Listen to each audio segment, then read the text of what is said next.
तो election commission में सबसे पहले हमने ये किया था कि इंडियन कॉन्स्टिट्यूशन में इलेक्शन कमीशन को कहाँ पे मेंशन किया गया, क्या किस पार्ट में मेंशन किया गया है, किन किन आर्टिकल्स में इलेक्शन कमीशन के पूरा ढांचा या पूरी डिस्क्रिप्शंस दी गई है, और उसके बाद किया था इलेक्शन कमीशन काम क्या करता है।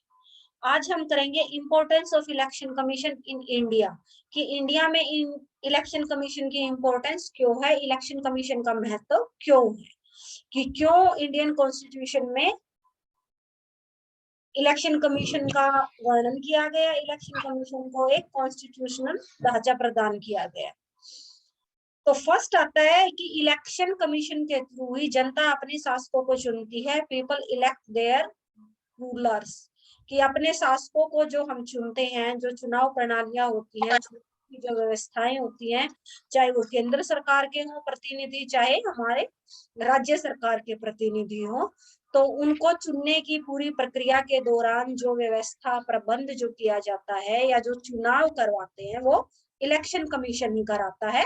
तो अब हम अपने प्रतिनिधियों को या अपने शासकों को चुनते हैं तो उसके लिए इलेक्शन कमीशन बहुत इंपॉर्टेंट रोल प्ले करता है। नेक्स्ट आता है people's control over the rulers, कि जनता का शासकों पर नियंत्रण। जनता का शासकों पर नियंत्रण किस तरह से होता है कि जब 5 इयर्स में इलेक्शन होते हैं तो जो रूलिंग पार्टी होती है वो हार क्यों जाती है, क्योंकि नेक्स्ट इलेक्शन में उसे वोट नहीं मिले हैं। तो इलेक्शन कमीशन जो इलेक्शन करवाती है, उस इलेक्शन के दौरान जो जनता होती है या जो सिटीजन्स हैं वो प्रत्यक्ष रूप से अपनी सहभागिता दर्ज कराते हैं। उन्हीं के वोटों से निर्धारित होता है कि नया शासक कौन बनेगा, कि शासक की बागडोर या शासक का भविष्य जनता के हाथों में होता है। और अगर जनता ने कई बार किसी एक शासक को अपॉइंट किया है लेकिन वो शासक ठीक काम नहीं कर रहा है, तो नेक्स्ट 5 इयर्स बाद जब इलेक्शन होता है तो उस दौरान उसको हार का सामना करना पड़ता है और हम दूसरा ऑप्शनल अडॉप्ट कर लेते हैं या किसी और को शासक नियुक्त कर देते हैं। तो जो रूलर होता है, जो शासक होता है, उसका भविष्य एक तरह से जनता के हाथ में होता है इन इलेक्शंस के माध्यम से। नेक्स्ट है चुनावों में विशेष मुद्दों को समक्ष रखना, कि जब भी इलेक्शन होते हैं, कि इलेक्शन इंडिया में इम्पोर्टेंट क्यों है, कि जब भी इलेक्शन होते हैं तो इलेक्शन के दौरान कुछ ऐसे स्पेसिफिक इश्यूज जनता को देखने को मिलते हैं, सुनने को मिलते हैं। जैसे कि जो 16 लोकसभा का इलेक्शन था उस दौरान बीजेपी का एक नारा था ना कि भ्रष्टाचार को खत्म करेंगे, जो विदेशों में भारतीयों का पैसा है उसको वापस लेके आएंगे। जैसे 2019 में उन्होंने नारा दिया था सबका साथ सबका विकास, सबका विकास का मुद्दा जो उन्होंने उठाया था। इसी तरह से टाइम टू टाइम जब भी इलेक्शन होते हैं तो सरकार या फिर जो जितने भी राजनीतिक दल होते हैं वो किसी एक मुद्दे या अनेक मुद्दों के ऊपर जो अपना मैनिफेस्टो पब्लिश करते हैं या किन्हीं मुद्दों को चुनाव का आधार बनाते हैं, उससे जनता को अपने नेशनल इश्यूज की जानकारी मिलती है कि हम किन समस्याओं से ग्रसित हैं या हमें किन चीजों की आवश्यकताएं हैं। या इसमें ये भी इंक्लूड कर सकते हैं कि विभिन्न राजनीतिक दल जो घोषणाएं करते हैं, अगर हमारी सरकार बनी सुविधाएं प्रदान की जाएंगी, वो सारी चीजों का डिस्क्रिप्शन। नेक्स्ट है सरकार का वैधीकरण होता है, कि इलेक्शन एक ऐसा प्रोसेस है कि इंडिया ने जो एडमिनिस्ट्रेटिव प्रोसेस अडॉप्ट किया गया है उसमें हमारे यहाँ ना तो राजतांत्रिक शासन है, हमारे यहाँ गणतंत्रात्मक शासन है। और गणतंत्रात्मक शासन प्रणाली के अंतर्गत ये भाई किसका माइक अनम्यूट है, म्यूट करो अपना माइक। उस प्रणाली के दौरान जितने भी सदस्य होते हैं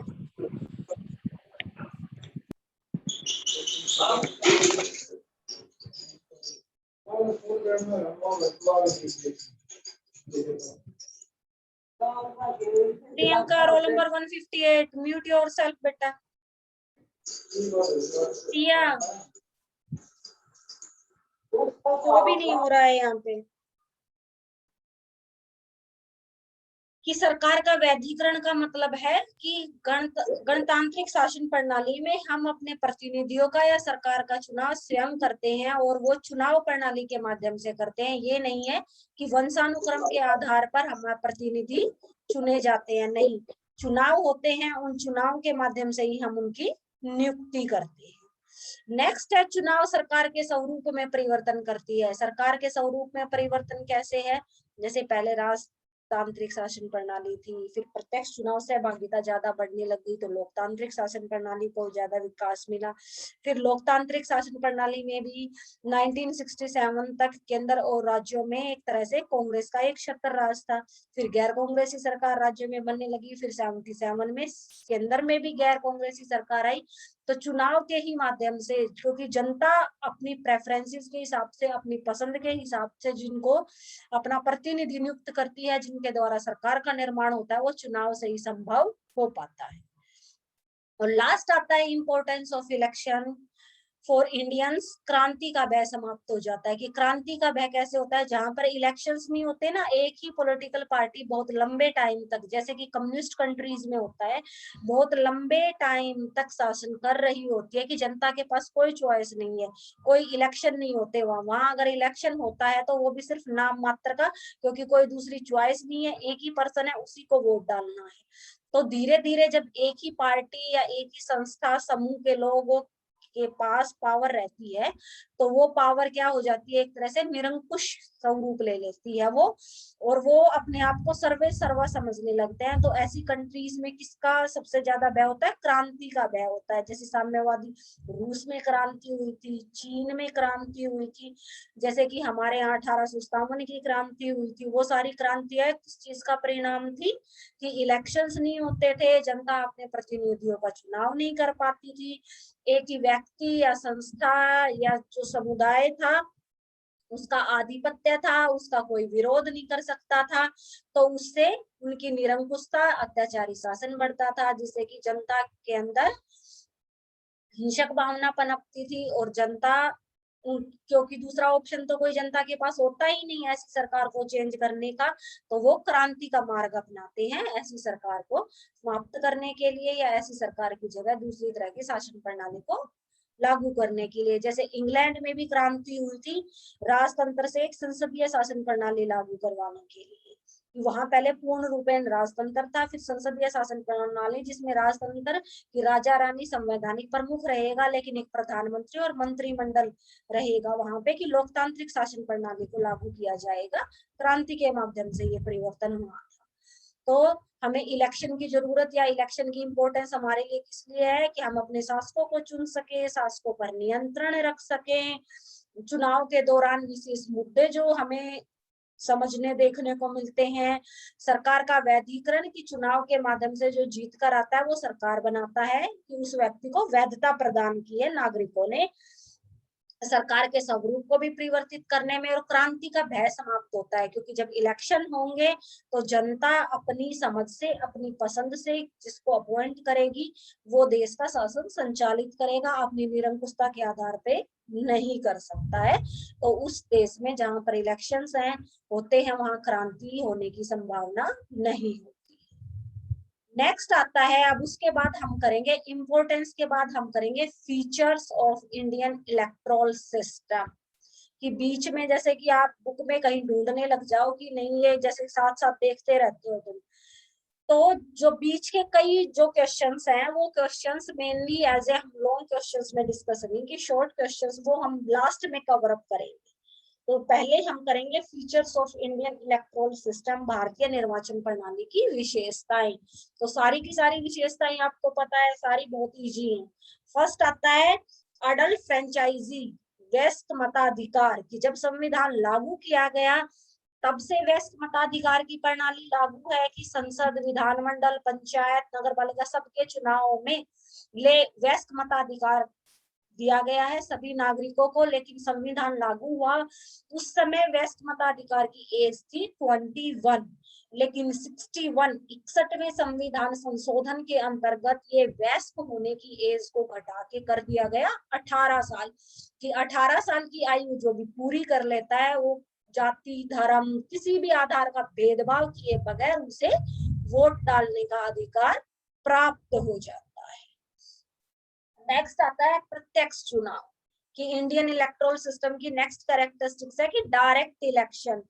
डायरेक्ट इलेक्शन का मतलब ये नहीं है कि अब हम कहो कि राज्यसभा और विधान परिषदों के इलेक्शन तो इनडायरेक्ट होते हैं, हाँ, लेकिन जो जनता के प्रतिनिधि है, जनता के लिए प्रत्यक्ष रूप से जो उत्तरदायी संस्थाएं होती हैं, उत्तरदायी संस्थाएं जनता की प्रतिनिधि संस्था कौन सी होती है?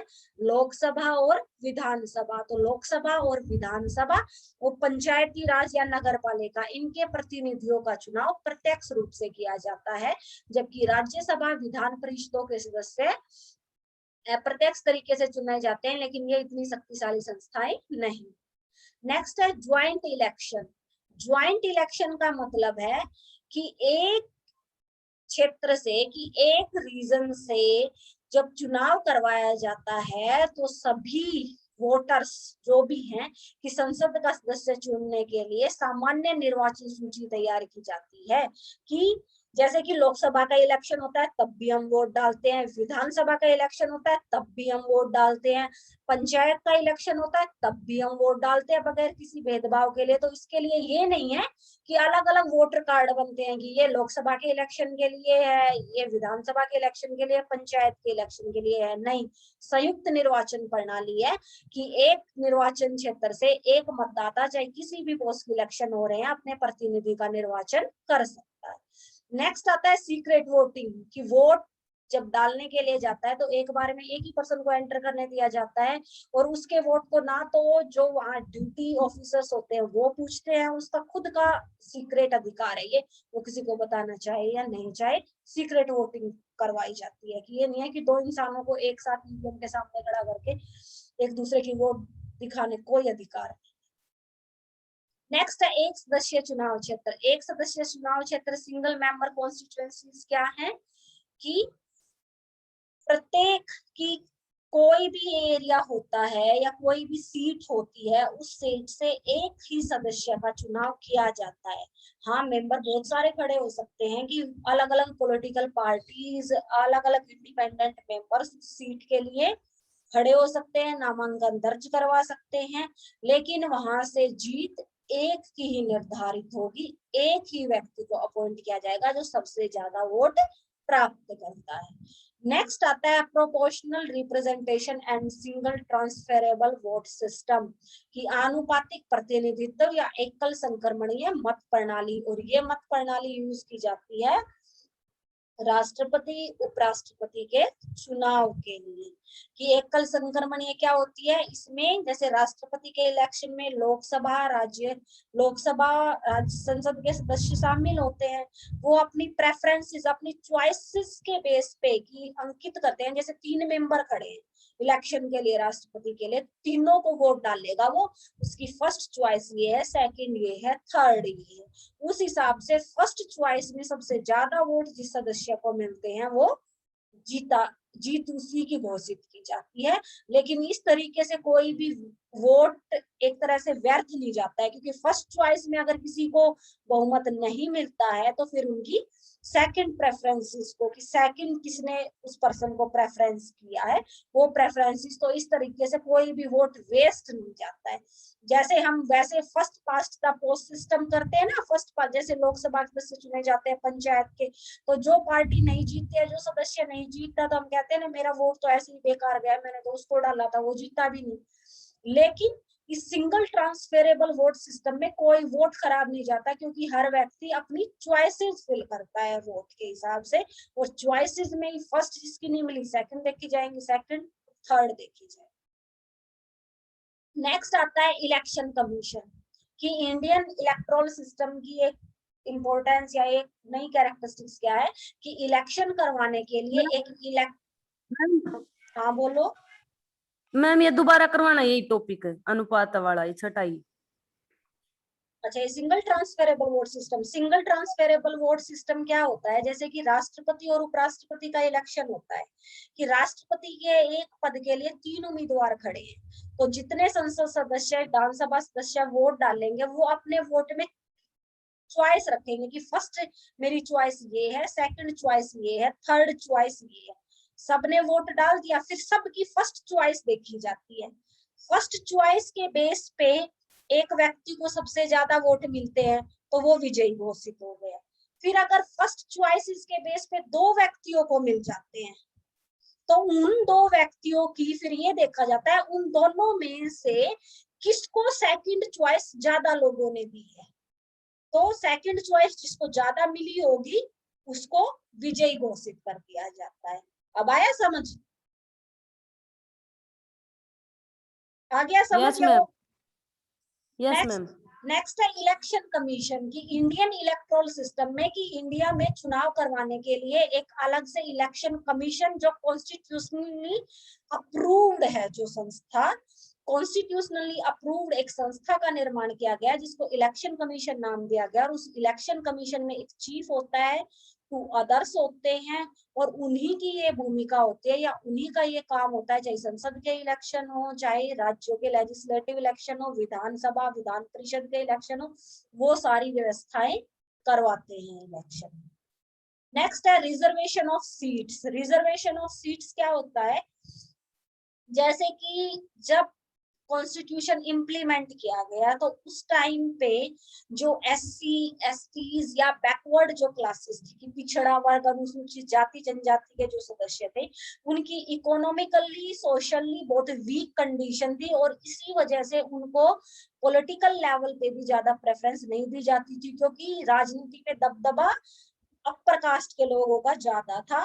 तो उन्हें रिजर्वेशन दिया गया था कि स्टार्टिंग में 1950 में ये लागू करके कि 10 वर्षों के लिए, कि 10 इयर्स के लिए रिजर्वेशन दिया गया। इनको 1960 तक रिजर्वेशन दिया गया था, लेकिन वो रिजर्वेशन जैसे 1960 तक दिया गया, 1950 में फिर अमेंडमेंट करके 10 इयर्स कर दिया गया। फिर जब 1970 69 आया तो फिर 80 तक कर दिया गया। ऐसे 10 इयर्स करके वो रिजर्वेशन अब तक बढ़ता चला आ रहा है। और जिस रिजर्वेशन के अंतर्गत लोकसभा में भी, राज्यसभा में भी, विधानसभा में भी सीटें आरक्षित है, इवन पंचायती राज में भी होती है।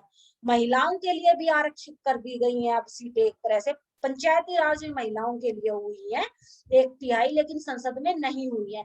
और वो रिजर्वेशन जैसे आपकी बुक में सिर्फ डाटा था कि 95वें संशोधन में 26 जनवरी 2020 तक बढ़ाया गया था, लेकिन 2019 में, क्योंकि 20 में खत्म हो रहा था ये रिजर्वेशन, तो 2019 में 104 की 104 अनुच्छेद के अंतर्गत 104 अमेंडमेंट किया गया और उस अमेंडमेंट के तहत ये रिजर्वेशन अब 2030 तक कर दिया गया है, 2030 तक बढ़ा दिया गया है ये रिजर्वेशन।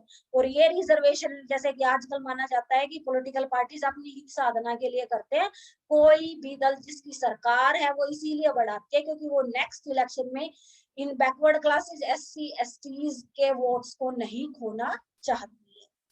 नेक्स्ट है इलेक्शन पिटीशन। इलेक्शन पिटीशन क्या होती है कि जब इलेक्शन होता है उस दौरान कोई भी दंगा फसाद झगड़ा होता है और उससे या फिर जो रिजल्ट आता है उसमें किसी भी उम्मीदवार को अगर ये डाउट है कि नहीं कुछ गड़बड़ हुई है तो वो इलेक्शन कमीशन के पास एक पिटीशन दायर कर सकता है और वो पिटीशन याचिका उस स्टेट का इलेक्शन है तो जिस स्टेट के व्यक्ति ने दायर किया है वहां के हाई कोर्ट के पास भेजी जाती है कि, और हाई कोर्ट इलेक्शन कमीशन से परामर्श करके या इलेक्शन कमीशन को इसकी रिपोर्ट देके इलेक्शन कमीशन और हाई कोर्ट मिलके, और कई बार जैसे सेंटर के इलेक्शन के लिए सुप्रीम कोर्ट में भी चले जाते हैं ऐसे मुद्दे, तो वो उस क्षेत्र के या उस पूरे के पूरे चुनाव को रद्द करना है कि पूरा का पूरा रद्द ही करना है, दोबारा इलेक्शन करवाने या रिकाउंटिंग करनी है, ये सारा निर्णय इलेक्शन कमीशन देगा। फिर कि इलेक्शन कमीशन के परामर्श से इलेक्शन कमीशन और हाईकोर्ट दोनों मिलकर ये निर्णय फिर घोषित करेंगे कि इलेक्शन रद्द ही किया जाता है, दोबारा डेट अनाउंस होगी या फिर रिकाउंटिंग होगी। जैसे कि अभी लेटेस्ट एग्जांपल पश्चिम बंगाल की नंदीग्राम सीट से है ना, ममता बनर्जी हार गई थी ना, तो उन्होंने इलेक्शन पिटीशन दायर की रिकाउंटिंग की। नेक्स्ट है परिणाम साधारण बहुमत के आधार पर, कि इंडियन इलेक्टोरल सिस्टम में जो जो पार्ट संसद का, जैसे कि लोकसभा या विधानसभा जो होते हैं, जो ज्यादा जनता के प्रति उत्तरदायी सदन है, वहां रिजल्ट दिया जाता है first past the post system. कि first past the post system क्या है, जैसे 100 वोट डली है, जिसको 51 वोट मिल गई वो विजयी घोषित हो गया। और दूसरा सिस्टम इंप्लीमेंट किया जाता है सिंगल प्लूरलिटी सिस्टम, एकल बहुमत प्रणाली। एकल बहुमत वही जो राष्ट्रपति उपराष्ट्रपति के इलेक्शन में अप्लाई की जाती है, राज्यसभा में अप्लाई की जाती है, विधान परिषद में अप्लाई की जाती है। नेक्स्ट आता है ऑप्शनल वोटिंग। कि इंडिया में सबसे पहला हमने किया था ना वयस्क मताधिकार की अडल्ट फ्रेंचाइजी दी गई है, लेकिन वो अडल्ट फ्रेंचाइजी कोई कंपल्शन के रूप में नहीं दी गई है, ऑप्शनल है। बैक करे पीछे फिर भी सुनेगा और कि अडल्ट फ्रेंचाइजी ऑप्शनल है। लेकिन जैसे कि ऑस्ट्रेलिया कंट्री का हम एग्जांपल पढ़ते हैं, कल भी पढ़ा था हमने कि ऑस्ट्रेलिया में वोटिंग राइट्स को कंपलसरी किया गया, जो वोट नहीं डाल के आएगा ना उसको जुर्माना होगा। और न्यूजीलैंड में भी ऐसा ही प्रावधान है। तो इसी तरह इंडिया में भी ये मुद्दा उठा था, क्योंकि वोटिंग परसेंटेज बहुत कम होता जा रहा है। आजकल पढ़े लिखे लोग भी वोट डालने को जरूरी नहीं समझते, कि इतनी लंबी लाइन में लगेंगे, इतना टाइम वेस्ट होगा, होना जाना कुछ नहीं है, ये सरकार चेंज हो गई दूसरी आ गई, उसको भी यही काम करने हैं। तो इस चीज के लिए संसद में भी एक विचार विमर्श के लिए विधेयक आया था कि वोटिंग राइट्स को कंपलसरी किया जाए। लेकिन ये निर्णय फिर सभी स्टेट्स पे इंडिविजुअली छोड़ दिया गया था, कि जैसे नीति निर्देशक सिद्धांत है ना, अपनी सहूलियत अपनी मर्जी के हिसाब से करते। तो उसी तरह से गुजरात स्टेट ने अपने बेस लेवल स्थानीय सत्र पे, कि पंचायती राज के जो इलेक्शन होते हैं उनमें वोटिंग करना एक तरह से कंपलसरी कर दिया है गुजरात में। लेकिन इस इश्यू के ऊपर गुजरात में भी जैसे कोर्ट में पीआईएल वगैरह डली थी कि कंपलसरी क्यों किया गया, इसे दोबारा विचार विमर्श किया जाना चाहिए इस कानून को। तो वो प्रोसेस अब तक क्लैरिफाइड नहीं हो पाया है। लेकिन ये माना जाता है कि 2014 में गुजरात ने ये जो कानून बना के लागू किया था कि वोट डालना पंचायती राज सत्र पर सबके लिए अनिवार्य है। और लास्ट इंडियन इलेक्टोरल सिस्टम की कैरेक्टरिस्टिक्स आती है provision of NOTA. NOTA means none of the above. जैसे आप वोट डालने जाते हो आप, तो सारे प्रत्याशी जितने भी मेंबर इलेक्शन में खड़े होते हैं उन सब के हम के बाद एक नोटा का ऑप्शन होता है कि मुझे इन जितने भी हैं इस सीट पे उनको किसी को वोट नहीं डालना, मुझे अपना वोट इनमें, कि मेरी कोई भी प्रेफरेंसेस, मुझे इनमें से कोई भी पसंद नहीं है, जो मैं चाहूँ इस सीट पे अपॉइंट होके आए, मैं किसी को वोट नहीं डालती। लेकिन इस नोटा को लेकर भी, कि नोटा की बेनिफिशियरी या नोटा की अवेलेबिलिटी को लेकर भी डाउट्स है कि नोटा के अंतर्गत भी फिर क्या हुआ था। जैसे कि नोटा को जब इम्प्लीमेंट किया गया था, नोटा को सबसे पहले इम्प्लीमेंट नागालैंड में किया गया था, नागालैंड के स्थानीय चुनावों में, फिर छत्तीसगढ़ में भी आया ये, और फिर 16वीं लोकसभा में पहली बार लोगों को नोटा का विकल्प उपलब्ध कराया गया था ईवीएम में। लेकिन उसका कोई फायदा नहीं था, क्योंकि नोटा को अगर सबसे ज्यादा वोट मिल भी जाते हैं तो उसके बाद जिस प्रत्याशी को मिलते हैं उसको विजयी घोषित कर दिया गया। तो इसको लेके हाई कोर्ट में, सुप्रीम कोर्ट में बहुत सारी याचिका दायर की गई, और उस याचिकाओं के आधार पर सुप्रीम कोर्ट ने इलेक्शन कमीशन से विचार विमर्श करके ये निर्णय दिया कि नोटा को अगर सबसे ज्यादा वोट मिलते हैं तो ये इलेक्शन कमीशन के ऊपर छोड़ दिया जाएगा कि वो उस क्षेत्र में चुनाव रद्द करवा के दोबारा चुनाव करवाना चाहता है या नहीं। तो ये पूर्ण रूप से नोटा का सॉल्यूशन इलेक्शन कमीशन पे छोड़ दिया गया है कि नोटा को सबसे ज्यादा वोट मिलते हैं तो सेकंड नंबर पे जिसको मिले हैं उसको विजयी घोषित करार दिया जाएगा इलेक्शन कमीशन द्वारा, या फिर इलेक्शन कमीशन वहां पर चुनाव स्थगित करके दोबारा से चुनाव आयोजन करे। और ये एक तरह से इलेक्शन कमीशन किया ये डिसीजन एक तरह से माना जाता है कि सेंट्रल गवर्नमेंट में जिस पार्टी का प्रभुत्व होता है उसी पे डिपेंड करता है। नेक्स्ट फिर हम करेंगे, अब हम इसके डिमेरिट्स नहीं करेंगे, डिमेरिट्स से पहले हम करेंगे इलेक्शन प्रोसेस। कि इलेक्शन प्रोसेस क्या है, कि हमने इंडिया में इलेक्टोरल सिस्टम पढ़ लिया कि इलेक्टोरल सिस्टम क्या है, हमने इंडिया में जो इलेक्शन कमीशन अपॉइंट किया गया उसकी इंपॉर्टेंस क्या है वो, तो अब वो इलेक्टोरल सिस्टम का प्रोसेस क्या है, किस तरीके से चुनाव करवाए जाते हैं। तो इलेक्टोरल प्रोसेस के लिए सबसे पहले 1951 में Indian representative act of 1951 publish किया गया था, जिसके अंतर्गत सारी की सारी चुनाव व्यवस्थाओं का वर्णन है कि भारतीय प्रतिनिधित्व अधिनियम 1951, जिसमें सारा का सारा इलेक्शन प्रोसेस डिस्क्राइब किया गया है, कैसे चुनाव किए जाएंगे स्टेप बाय स्टेप। तो सबसे पहले होगा डिलिमिटेशन ऑफ कॉन्स्टिट्यूएंसीज, कि निर्वाचन क्षेत्रों का सीमांकन। निर्वाचन क्षेत्रों का सीमांकन दो आधारों पे होता है, एक संसदीय आधार पर होता है और दूसरा क्षेत्रीय आधार पर। संसदीय आधार पर जब संसद की लोकसभा के चुनाव होते हैं, तो लोकसभा के चुनाव में देखो ब्लॉक बहुत कम होते हैं ना, क्योंकि जैसे हरियाणा का एग्जाम्पल ले, हम लोकसभा के 10 सदस्य चुने जाने हैं, तो दो कॉन्स्टिट्यूएंसीज या दो ब्लॉक एक ही उसमें निर्धारित होते हैं, जैसे कि झज्जर और रोहतक से में भी, झज्जर और रोहतक से एक ही मेंबर होता है ना, झज्जर और रोहतक से लोकसभा की एक ही सीट है ना, जैसे झज्जर और रोहतक की लोकसभा की एक ही सीट है। और दूसरी तरफ जैसे कि दूसरा है विधानसभा के जब इलेक्शन होते हैं, तो विधानसभा के इलेक्शन में देखो 90 सीट्स होती हैं, तो है ना, रोहतक से अलग चुन के आता है, झज्जर से अलग चुन के आता है। तो वो उसी आधार पे कि जिस क्षेत्र जिसका चुनाव होना है, कि सेंटर का इलेक्शन होना है या स्टेट का इलेक्शन होना है, उसी हिसाब से सबसे पहले तो कॉन्स्टिट्यूएंसीज को डिलिमिट किया जाता है, कि सीमांकन, उनकी सीमा निर्धारित की जाती है कि किस निर्वाचन क्षेत्र के अंतर्गत कौन सा क्षेत्र समाहित होगा, कि उसका पुनर्गठन किया जाता है। और ये पुनर्गठन का काम कौन करता है? पुनर्गठन का काम एक आयोग करता है, जिस आयोग को प्रीशिमन आयोग भी कहा गया था, कल बताया था ना, प्रीशिमन आयोग करता है ये काम।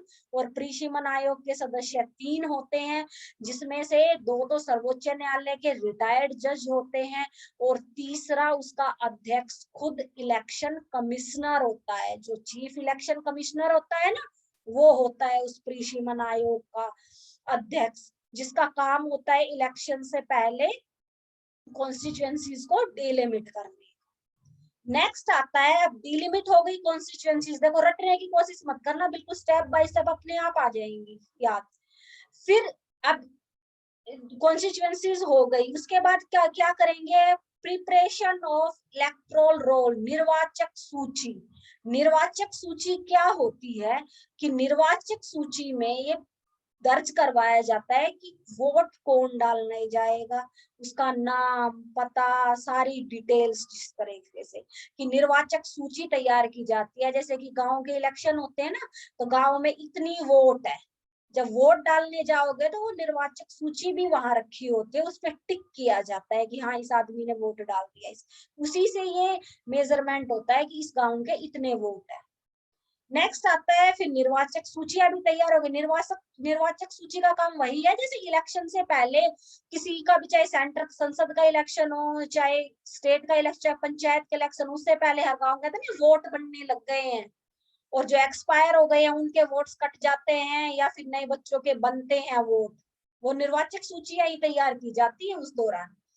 फिर आता है अनाउंसमेंट ऑफ इलेक्शन, फिर चुनाव आयोग द्वारा चुनाव की डेट घोषित की जाती है, और डेट घोषित होने के बाद आता है फिर नामांकन का प्रोसेस, की नॉमिनेशन। फिर सारी पॉलिटिकल पार्टियां या जितने भी इंडिपेंडेंट मेंबर्स हैं, सारे अपने नॉमिनेशन दर्ज कराते हैं। नॉमिनेशन की भी टाइम अवधि निर्धारित होती है, और उसके बाद उन नॉमिनेशंस को वापस, कि अगर कोई अपना नाम वापस लेना चाहता है, वो टाइम अवधि भी निर्धारित होती है। फिर नॉमिनेशंस की जांच की जाती है। तो इस नॉमिनेशंस के लिए जो योग्यताएं होती हैं, तो कोई भी व्यक्ति अगर नॉमिनेशन करता है, नामांकन दर्ज कराता है, तो उसे जिस सीट के लिए वो इलेक्शन लड़ रहा है, वो सारी योग्यताएं उसे पूरी करनी पड़ती हैं। जैसे कि इसमें दिया गया, लोकसभा के सदस्य के लिए आप लास्ट सेमेस्टर में पढ़ चुके हो, 25 वर्ष की आयु होनी चाहिए, सरकारी पद पर ना हो, पागल ना हो, दिवालिया ना हो, देश का नागरिक हो।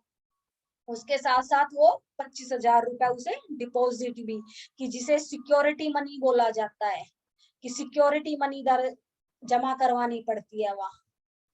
और अगर जब वोट होते हैं ना, जब वोटिंग होती है, तो जितने भी मेंबर है, अगर किसी एक उम्मीदवार को 1/6 की सारी जितनी भी वोट डली है उसका 1/6 प्रोपोर्शन उसे नहीं मिला है वोट्स का, तो उसके वो 25,000 रुपए उसे वापस नहीं मिलते हैं सिक्योरिटी मनी के। नेक्स्ट आता है स्क्रूटनी एंड ऑब्जेक्शंस, कि नामांकन नॉमिनेशंस फिल होने के बाद इलेक्शन कमीशन के द्वारा जिन व्यक्तियों की इलेक्शन में ड्यूटी लगाई जाती है, प्रेसाइडिंग ऑफिसर या पोलिंग बूथ ऑफिसर्स, उनका काम होता है उन नॉमिनेशंस की जांच पड़ताल करना कि सारे प्रूफ लगे हुए हैं नॉमिनेशन में। जैसे आजकल तो बिजली का बिल, स्वच्छता अभियान के दौरान शौचालय का प्रबंध है या नहीं घर में, ये सारी सुविधाएं भी, उसके ऊपर कोई दहेज का या किसी तरह का कोई मुकदमा तो नहीं है, तो वो सारे प्रमाण, उसके बिजली बिल का प्रमाण है या नहीं है, वो सारी चीजें संलग्न होनी चाहिए, अटैच्ड होनी चाहिए,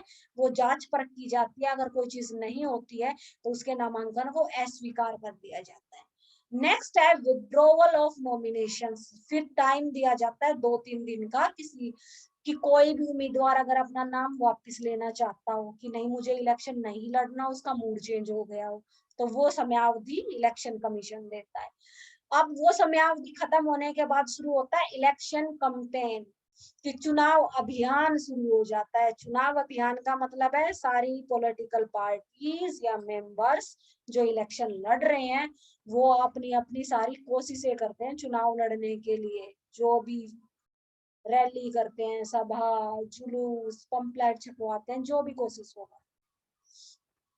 फिर लास्ट डे आता है कि मतदान केंद्र एवं पोलिंग अधिकारियों की व्यवस्था, कि इलेक्शन से may be 10 to 15 days before election commission प्रत्येक स्टेट का जो कमिश्नर अपॉइंट किया गया है उसके माध्यम से कर्मचारियों की डिमांड रखता है कि इलेक्शन करवाने के लिए उन्हें इतने कर्मचारियों की जरूरत है, और उन कर्मचारियों की ट्रेनिंग का प्रोसेस चलता है कि उन्हें ट्रेनिंग दी जाती है इलेक्शन कैसे करवाया जाएगा। और फिर आता है डे, वोटिंग डे, कि वोट डलवाई जाती हैं, वोट और पोलिंग डे जिसको बोला जाता है, कि ईवीएम मशीनें, उन सब जिन कर्मचारियों को प्रशिक्षण दिया है उनको जिम्मेदारी सौंप के अपने पोलिंग बूथ पे उन्हें अपॉइंट करके अब उनका काम है वोट डलवाना। नेक्स्ट है ऑर्डर टू रिपोल, कि अगर किसी क्षेत्र में चुनाव में गड़बड़ी होती है तो वहां का चुनाव, वो जो वोट डले थे उन सबको रद्द करके दोबारा से सारे के सारे खत्म, ये दोबारा से सब वोट डालेंगे। ये इलेक्शन कमीशन करता है ये डिसीजन, अगर उसे इस तरह की कोई शिकायत मिलती है। फिर वोट डल गई, तो वोट डलने के बाद क्या होता है, काउंटिंग या डिक्लेरेशन ऑफ रिजल्ट, कि वोटों की गणना करना, और वोटिंग डे से लेके गणना के दिन तक ईवीएम की सुरक्षा का अधिकार होता है इलेक्शन कमिश्नर के हाथ में। तो फिर वोटों की गणना की जाती है उन्हीं स्टेप्स के अकॉर्डिंग, जैसे बड़ी बड़ी स्टेट्स में कई चरणों में या कई स्टेप्स में इलेक्शन होते हैं ना, तो उन्हीं के अकॉर्डिंग, उन्हीं स्टेप्स के अकॉर्डिंग वोटिंग मशीनों से वोटों की गणना की जाती है। फिर submission of account relating to elections, फिर उसके बाद इलेक्शन कमिश्नर जो मेंबर जीत जाते हैं उनसे इस चीज की डिमांड करते हैं कि उन्होंने इलेक्शन में कितना पैसा खर्च किया है, क्योंकि इलेक्शन कमीशन ने इलेक्शन पे एक्सपेंडिचर करने का फाइनेंस भी फिक्स कर रखा है। जैसे कि संसदीय चुनाव के लिए 70 लाख और विधानसभा के चुनाव के लिए 28, लेकिन ये सभी एक जगह नहीं है, छोटी स्टेट्स में 25 लाख है। नेक्स्ट आता है इलेक्शन पिटीशन। इलेक्शन पिटीशन कोई भी व्यक्ति दर्ज करा सकता है, और ये व्यक्ति पराजित उम्मीदवार भी हो सकता है, कि पराजित उम्मीदवार अगर ऐसा महसूस करता है कि इलेक्शन में किसी तरह की कोई गड़बड़ी हुई है, कि इलेक्शन का जो रिजल्ट डिक्लेयर हुआ है उसमें कुछ गड़बड़ है, तो वो इलेक्शन पिटीशन दायर कर सकता है, और इलेक्शन पिटीशन के अंतर्गत रिकाउंटिंग का भी उनसे मोहलत मिल सकती है, और कई बार चुनाव रद्द भी करवा के दोबारा चुनाव भी करवाए जाते हैं। नेक्स्ट है बाई इलेक्शन। बाई इलेक्शन दो तरीकों में होता है, एक तो किसी प्रतिनिधि का चुनाव रद्द कर दिया गया है तो वहां दोबारा इलेक्शन, और दूसरा होता है किसी ने खुद दे दिया और रेजिग्नेशन, तब होगा। तीसरा किसी की डेथ हो जाए, कि वहां से जो मेंबर अपॉइंट हुआ था उसकी डेथ हो जाए, तो इन सारी सर्कमस्टांसेस में 6 महीने के अंदर अंदर इलेक्शन कमीशन को उस क्षेत्र में, उस रीजन में बाई इलेक्शन उपचुनाव करवाने पड़ते हैं। कि उपचुनाव की अवधि और उपचुनाव के द्वारा जो अपॉइंट होके आएगा ना, वो व्यक्ति जितनी अवधि रह गई पीछे, जैसे किसी की डेथ हो गई, 2 साल उस सीट पे रहा, फिर उसकी डेथ हो गई, तो 3 साल बाकी है, तो जो नया मेंबर अपॉइंट होके आएगा वो उन 3 सालों के लिए नियुक्त होकर आएगा। ना कि ये कि वो आगे वाले 5, क्योंकि आगे वाले 5 तो हो ही नहीं सकते, क्योंकि 3 साल बाद तो पूरी विधानसभा या लोकसभा के इलेक्शन फिर से होंगे, तो वो शेष अवधि के लिए नियुक्त किया जाए। तो ये था इलेक्शन प्रोसेस, कि इंडिया में इलेक्शन प्रोसेस कैसे चलता है। तो यहाँ तक किसी की कोई क्वेरी हो तो पूछो, सबको समझ आ गया अच्छे से? Yes ma'am. किसी का Yes, कोई ma'am. डाउट नहीं है? और बेटा ये है ना, बाकी स्टूडेंट्स को भी